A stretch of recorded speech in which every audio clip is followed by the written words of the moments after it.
Hi అండి, అందరికీ నమస్కారం. Welcome to Vijayalakshmi cooking and blogs.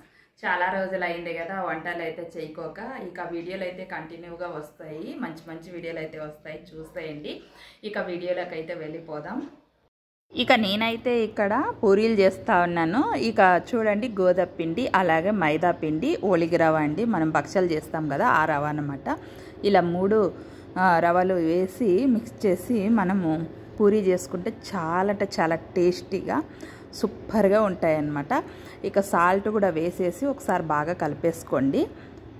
నేనైతే కారపూరీలు చేస్తున్నాను అన్నమాట. అందుకని కాస్త పసుపు, జీలకర్ర అలాగే కారపొడి వేసేసి ఒకసారి బాగా కలిపేసుకోండి.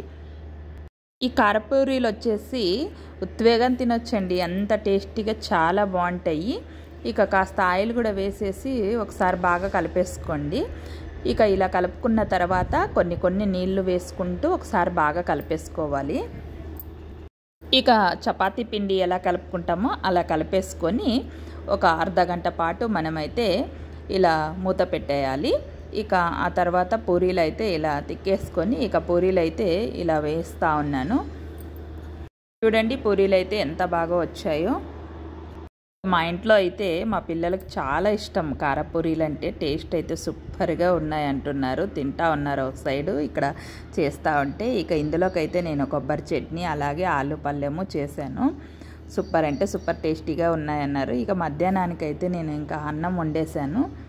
ఇక అన్నంలోకి అయితే నేను చెక్కవంతాకు పప్పు అయితే చేస్తూ ఉన్నాను. సూపర్ అంటే సూపర్ టేస్టీగా ఉంటుందండి చెక్కవంతాకు పప్పు అయితే. ఇక ఇందులోకి అయితే నేను మైసూర్ కందిపప్పు 1 కప్పు అలాగే మామూలు పప్పు 1 కప్పు ఇక రెండు మిక్స్ చేసేసి ఇక ఎసరు కాగిన తర్వాత బ్యాల్ అయితే వేసేసాను. అలాగే కాస్త పసుపు, పచ్చిమిర్చి, ఇక టమాటాలు, ఇక అలాగే చింతపండు, వెల్లుల్లి వేసేసి ఉడికిచ్చాను 3 విజిల్ వరకు. ఇక చూడండి, ఇక పప్పు అయితే వెనిపేస్తూ ఉన్నాను.